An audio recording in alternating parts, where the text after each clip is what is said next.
우리는 지난주까지 사무엘상 말씀을 마쳤습니다. 이어지는 사무엘하 말씀은 이제 오후 예배를 통해서 이어갈 예정입니다.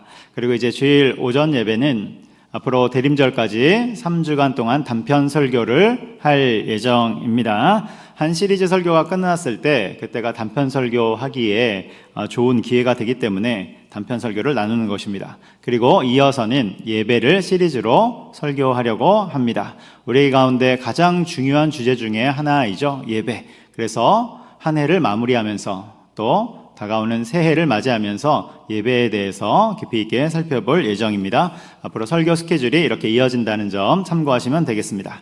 오늘 본문은 달란트 비유에 관한 말씀입니다.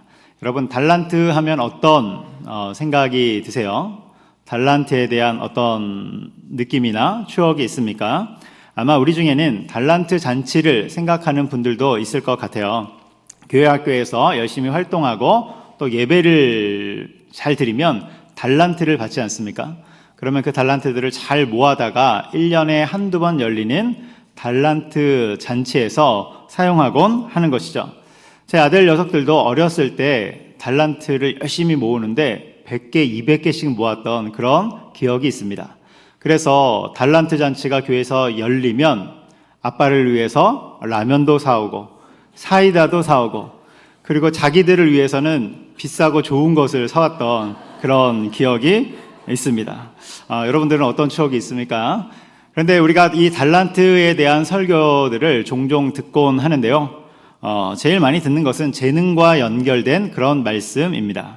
하나님이 각자에게 맞는 재능, 그 탤런트를 주셨다는 것이죠. 그래서 그 재능을 잘 찾고 잘 사용하자, 이런 설교들을 우리가 흔히 듣곤 합니다. 실제로 영어의 탤런트가 헬라어 달란트에서 나왔으니까 연관이 없는 것은 아닙니다. 그런데 그것은 오늘 본문이 말씀하는 핵심은 아니에요. 오늘 본문을 통해서 주님이 우리 가운데 말씀하고자 하는 핵심은 재능을 통한 사명을 말씀하는 것입니다. 사명, 그리고 더 정확하게 말씀드리면 사명의 결산에 대해서 말씀하는 것입니다. 그래서 우리는 오늘 설교를 통해서 이 두 가지를 살필 것인데요. 첫 번째는 재능과 사명입니다. 재능과 사명. 그리고 두 번째는 사명과 결산 또는 종말과 결산, 이것을 나눌 것입니다. 먼저 첫 번째로 재능과 사명인데요. 본문 15절을 읽어보도록 하겠습니다. 같이 읽겠습니다. 각각 그 재능대로 한 사람에게는 금 5달란트를, 한 사람에게는 2달란트를, 한 사람에게는 1달란트를 주고 떠났더니. 아멘. 이 말씀에서 주인이 이제 먼 길을 떠나게 되죠. 그러면서 종들에게 달란트를 맡기는데 5달란트, 3달란트, 1달란트 이렇게 각각 맡기게 된다는 것입니다. 그런데 이 본문을 좀 진지하게 읽어보면 불편해지는 지점이 생기게 되는 것이죠. 뭐냐면 주인이 다 똑같이 주면 좋은데 어떤 사람에게는 5, 어떤 사람에게는 3, 어떤 사람에게는 1를 맡긴다는 거예요. 그런데 이 비유에서 주인은 하나님을 말씀하는 것이고, 그리고 사람들, 종들은 바로 우리 인간을 뜻하는 것이죠. 그래서 공평하게 다 3달란트씩 주면 얼마나 좋겠습니까? 그런데 하나님은 그렇게 하지 않고 5, 3, 1 각각 다르게 주신다는 것입니다. 그래서 우리가 이 본문을 얼핏 읽으면 불공평해 보이기도 하는 것이죠. 그렇다면 주님이 각각 다르게 주신 이유가 뭘까? 그 이유를 15절 맨 앞에 보면 각각 그 재능대로 이렇게 말씀하는 거예요. 각각 그 재능대로. 여기에서 재능은 능력과 은사를 뜻하는 헬라어 디나미스입니다. 그러니까 각 사람의 능력에 맞게, 그 그릇에 맞게 달란트는 사실 사명을 뜻하는 것입니다. 사명을 맡겼다는 거예요. 사명을 맡겼다는 것입니다. 그러니까 무작위로 그렇게 하신 것이 아니라 각 사람에게 맞게 주님이 기준을 설정하여 재능에 따라 적합하게 주셨다는 것이죠. 이것이 중요한 것입니다. 각 사람에게 가장 적합하게 주셨다. 이것이 중요한 것입니다. 그래도 여러분, 불편한 지점이 있죠. 각 사람에게 적합하게 주셨다 해도 1달란트는 너무 적은 게 아닌가. 하나는 적잖아요. 하나는. 참고로 제 아들 녀석은 달란트를 100개씩 갖고 있었다니까요. 200개씩 갖고 있었다니까요. 근데 하나는 너무 작잖아요. 나중에 5달란트와 2달란트 있는 사람은 자신 있게 사업을 하고 장사를 해서 이윤을 남기죠. 그런데 1달란트 있는 사람은 이것마저 잃어버릴까 전전긍긍하며 땅에 감춰두지 않습니까? 그래서 주인으로부터 책망을 받지 않습니까? 그렇다면 왜 하필 1달란트냐, 1개냐 이런 생각이 드는 것이죠. 어떤 새신자분은 이 본문을 읽으면서 이 1달란트 받은 사람이 꼭 자기 같다는 거예요. 그래서 측은한 마음이 생기고 억울한 마음도 생기고 하나님이 공평하지 않은 것 같은 생각도 들고. 그런데 여러분, 이런 의문은 배경 지식과 달란트에 대한 개념을 가지면 그대로 사라지게 되는 것입니다. 달란트는 기본적으로 무엇입니까? 우리가 성경을 읽어보면 알 수 있는데, 달란트는 기본적으로 금이나 은의 무게를 뜻하는 것이죠.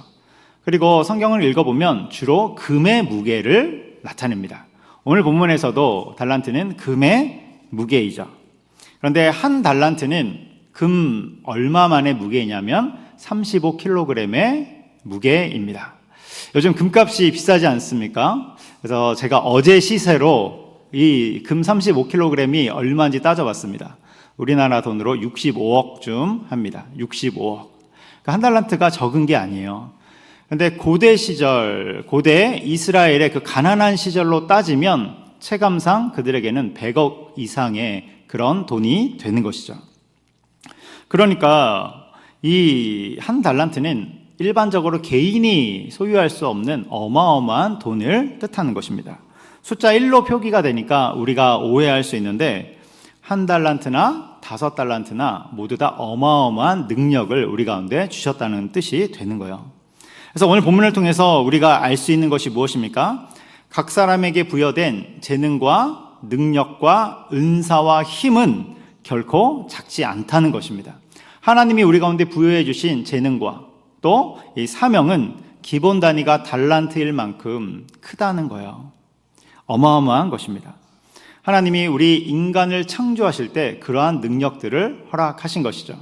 그래서 우리 인간을 보면 어떻습니까? 우리 인간들이 실제로 하고 있는 일들을 보면 우주에도 가고, 우주선을 만들어서 우주에도 가고, 요즘 우주선은 발사한 다음에 다시 돌아온다면서요. 그 착륙대에 다시 돌아오는 그런 능력을 보이고, 잠수함도 만들고, 또 지금은 AI 시대를 살고 있지 않습니까? 그래서 이 어마어마한 시대를 살고 있는데 조금 더 지나면 정말로 사이보그가 나올 것 같아요. 그래서 만화나 우리가 영화에서 봤던 그 시대가 열릴 것 같고, 정말로 자동차가 하늘을 나는 그 시대가 올 것 같습니다. 여러분, 이런 것을 보면 우리 인간은 하나님을 닮아서 그 능력이 어마어마한 것을 우리가 보게 되는 것이죠. 하나님의 능력, 하나님의 형상을 닮아서 우리 인간의 능력은 참으로 대단함을 볼 수 있는 것입니다. 여러분, 우리 인간이 그러한 피조물입니다. 엄청난 능력 가운데 있는 피조물이죠. 여기 있는 우리 한 분 한 분도 하나님이 그런 능력 가운데 창조한 창조물들입니다. 그렇기 때문에 여러분, 우리 자신을 대할 때 담대함과 자존감과 자신감을 가질 필요가 있는 것입니다. 우리는 우리의 생각보다 하나님이 부어주신 능력이 많다는 것이죠. 그렇다면 하나님은 왜 우리에게 이러한 어마어마한 달란트를 주셨을까? 이러한 능력과 힘을 주셨을까? 첫 번째로 먼저는 그것을 가지고 세상을 살아가라고 주신 것입니다. 그래서 우리는 우리의 재능과 능력을 직업으로 연결시키기도 하는 것이죠. 그것을 가지고 살아가는 거예요. 하나님이 내게 주신 능력으로 이 땅을 살아가는 것입니다. 그런데 두 번째가 더 중요하죠. 더 중요한 게 있어요. 그것은 그러한 능력과 재능과 힘과 은사로 하나님을 섬기는 사명의 삶을 살라고 우리 가운데 그러한 능력을 주신 것입니다. 그래서 다시 말해서 재능이 사명이 되도록, 능력이 사명이 되도록, 은사가 사명이 되도록 하는 것입니다. 그러니까 하나님이 우리 가운데 주신 재능으로, 힘과 능력으로 하나님을 잘 섬기는 것, 이것이 중요하다는 거예요. 여러분은 어떤 능력이 있습니까? 어떤 은사가 있습니까? 우리 소위 달란트라고도 말하는데 여러분은 어떤 달란트가 있습니까? 하나님이 여러분 가운데 주신 것이 무엇인지 한번 잘 살펴봤으면 좋겠습니다. 혹시 우리 중에 아이들을 사랑하는 마음이 큰 그런 성도님이 계십니까? 그렇다면 그것을 가지고 하나님을 섬기는 것입니다. 아이들을 섬기면서 하나님의 일을 감당하는 것입니다. 쉽게 생각하면 교회학교 교사가 여기에 해당되는 것이죠. 여러분 찬양을 좋아하십니까? 아니면 악기를 다루십니까? 그러면 그것을 가지고 하나님을 섬기는 것입니다. 우리 중에 위로를 잘하는 분이 계십니까? 그러면 주변 사람들을 위로하고 격려하면서 그것으로 사명의 삶을 살아가는 것입니다. 그런데 반대로 어떤 분들은 자기에게 그런 능력이 없다고 말씀하는 분들이 있어요. 나에게는 아무런 능력이 없습니다. 저는 연약합니다. 약점투성입니다. 어떤 집사님이 자기가 어릴 적에 이야기를 하는 것을 들은 적이 있습니다. 어릴 때부터 자기는 잘하는 것이 하나도 없다는 거예요. 그런데 성격도 독특해서 어떤 거에 하나 꽂히면 그것만 쭉 파는데 그 꽂히는 것이 시덥지 않은 일에 이렇게 몰두한다는 것이죠. 그래서 이분이 초등학교 때 꽂힌 것은 닭싸움입니다. 닭싸움. 체구도 크지 않고 몸이 뻣뻣해서 맨날 지는데 여기에 꽂혀서 닭싸움을 연구하기 시작해요. 그래서 다른 아이들이, 초등학생이니까 다른 아이들이 시합할 때 유심히 관찰하고, 또 학교를 마치고 집으로 돌아오면 학생은 보통 숙제를 하고 공부를 하지 않습니까? 이분은 닭싸움을 연구합니다. 어떻게 하면 이길까? 그러면서 자신만의 10가지 기술을 만들어요. 그렇게 이후로 모든 닭싸움을 평정하는 것입니다. 내가 닭인지 닭이 나인지 모르는 그 무라일체의 경지까지 들어가는 거예요. 그런데 여러분, 사람이 교만하면 안 되죠. 이제는 다 이기는 것 같으니까 자만하게 나갔다가 넘어져서 다리가 부러집니다. 그래서 골절이 돼서 깁스를 하기도 하고, 근데 또 나으면 또 닭싸움 하다가 인대가 끊어지고. 그런데 여러분, 닭싸움 잘해서 뭐 할 거예요? 닭싸움 잘해서 뭐 합니까? 그거 잘해서. 그러니까 자기 인생을 돌아보면 그런 시덥지 않은 것에 목숨을 걸며 살았던 그런 인생이라고 이야기하는 것이죠. 그렇게 생각하는 거예요. 그런데 이분이 나중에 교회를 다니기 시작합니다. 주님을 만나요. 그러니까 이 시덥지 않은 것에 몰두하는 그 독특한 성격이라고 생각했는데 그것을 주님이 뒤집어서 그 인생을 사용하기 시작하는 거예요. 그래서 교회에서 뭘 하나를 맡겨주면 그것이 사명인 줄 알고 깊이 연구합니다. 깊이 연구하며 충성하며 봉사하기 시작하는 것이죠. 하나님이 그 인생을 그렇게 사용하는 것입니다. 여러분, 우리는 아무리 독특한 성격을 갖고 있다 할지라도, 또 연약함이 있다 할지라도, 또 약점이 있다 할지라도 하나님께 붙들림 받으면 쓰임받는 인생이 됨을 여러분 기억하시기 바랍니다. 우리 중에 쓰임받지 못할 인생은 아무도 없는 거예요. 하나님께 버림받은 인생은 아무도 없는 것입니다. 하나님이 우리에게 주신 것들로 내가 약점이라고 생각하는 것조차도 하나님 앞에 드림받으면 그것이 주님께 쓰임받게 되는 것입니다. 여러분, 하나님이 우리에게 각자의 인생을 주셨는데요, 그것을 하나님을 향해 사용하는 것이죠. 이제 2025년도가 막바지로 향하고 있습니다. 한 달하고 보름 남았어요. 정말 시간이 빠르지 않습니까? 한 달 보름 있으면 이제 2026년도입니다. 여러분, 올해의 삶을 돌아보면서 우리의 삶이 하나님을 위해 살았는지, 하나님이 나의 인생에 힘과 능력과 은사와 달란트를 주셨는데 그것을 가지고 주님 주신 사명을 위해 살았는지 여러분 점검해 봤으면 좋겠습니다. 아울러 우리 각자 가운데 심어주신 그 힘과 능력과 재능과 달란트가 적지 않다는 것을 여러분 기억하시기 바랍니다. 내 생각과 상관없이 주님이 주신 것은 굉장히 귀하고 큰 것입니다. 그렇게 우리는 그것을 숨겨두지 말고 한 달란트 받은 사람처럼 스스로 작다고 여기면서 숨겨두지 말고 하나님 나라를 위해서, 사명을 위해서 살아가는 저 여러분 되기를 주님의 이름으로 축복합니다. 여기까지가 오늘 말씀의 첫 번째인 재능과 사명입니다. 재능과 사명. 두 번째를 볼 텐데요, 두 번째는 사명과 결산 또는 종말과 결산입니다. 우리가 지금 달란트 비유를 보고 있는데요, 여러분, 예수님이 이 달란트 비유를 주셨을 때 여기에는 더 중요한 이유와 목적이 있어요. 이 비유를 주신 더 중요한 핵심적인 이유가 있는 것입니다. 그것은 이 본문이 자리한 위치를 통해서 우리가 알 수 있는데요, 오늘 본문이 마태복음 25장이잖아요. 근데 전장인 24장에 보면 어떤 말씀이 나오냐면 예수님이 종말의 징조에 관해서 하시는 말씀이 나옵니다. 그러니까 세상에 종말이 올 터인데 그 종말 직전에 이 땅에 어떠한 일들이 있을지, 전쟁이 있고 기근이 있고 미혹이 있고 또 큰 환란이 있을 것이다. 이것을 예고하시는 거예요. 그 다음에 이제 종말이 온다는 것이죠. 이게 24장이고 오늘 본문인 25장으로 넘어와서는 어떤 말씀이 나오냐면 종말에는 어떤 일이 일어나는지, 이제 딱 세상이 끝났어요. 종말, 그 시점에는 어떤 일이 일어나는지를 말씀하는 거예요. 그래서 세 가지 비유가 나오는데 이 세 가지 비유를 통해서 종말의 말씀을 주시는 것입니다. 우리 슬라이드 한번 보여주세요. 25장에 세 가지 비유가 나와요. 열처녀의 비유, 달란트의 비유, 양과 염소의 비유가 나오는 것이죠. 첫 번째로 나오는 열처녀의 비유가 무엇입니까? 마지막 날이 되면 신랑, 예수님이죠. 신랑 대신 예수님이 오실 터인데 신랑이 오는 것을 준비하고 기다렸던 다섯 처녀, 그 성도들은 데려감을 당하고 신랑이 왔지만 나머지 다섯 처녀, 그 나머지 성도들은 버려짐을 당했다. 그 말씀이죠. 그러니까 세상의 끝, 종말이 올 터인데 어떤 사람은 천국으로 들어가고 어떤 사람들은 거절을 당한다는 거예요. 천국으로 들어가지 못한다는 거예요.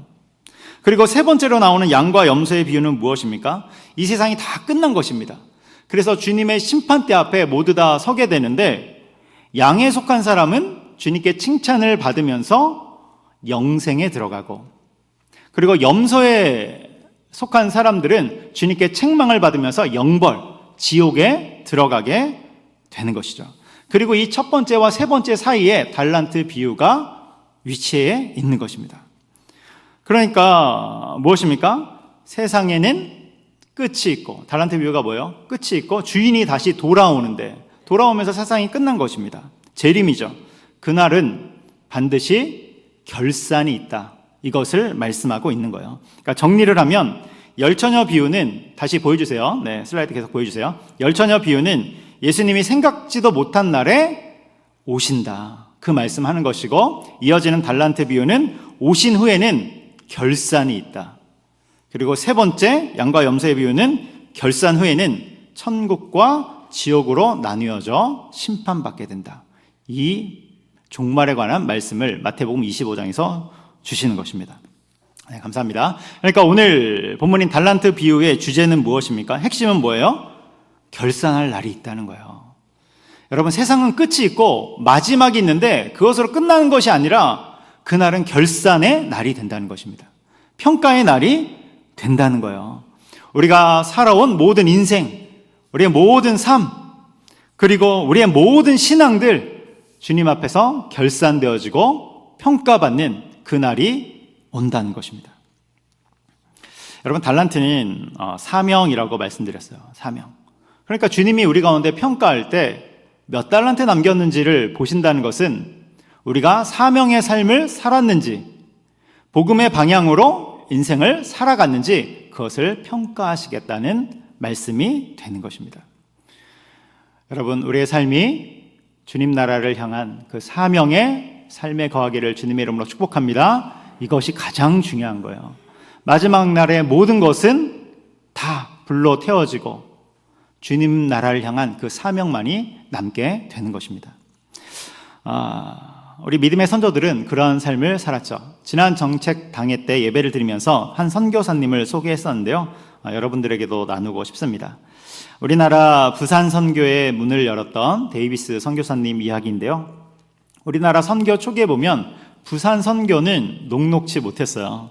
그래서 1885년 영국의 울프 선교사님이 부산으로 들어왔는데 재정이 악화되면서, 재정 지원이 끊어지면서 선교가 중단됩니다. 그리고 1889년에 캐나다의 게일 선교사님이 역시 부산으로 들어오시는데, 그런데 얼마 지나지 않아 철수하게 되는 거예요. 그런 와중에 호주 장로교회의 데이비스 선교사님이 부산 선교의 목적을 가지고 들어온 것이죠. 원래 데이비스 선교사님은 초등학교 교장 선생님이세요. 교장 선생님. 그런데 조선 선교를 호소하는 그 영국의 울프 선교사님의 글을 읽고 그 마음이 뜨거워집니다. 그래서 조선 선교에 헌신하기로 결정하죠. 몇 년을 준비한 후에 교회의 파송을 받고 그리고 주변의 도움을 받아서 1889년 10월에 우리나라에 입국하게 됩니다.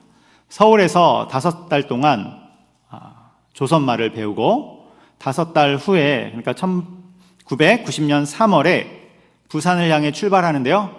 조선인 어학 선생님과 그리고 짐꾼을 데리고 부산을 향해 갑니다.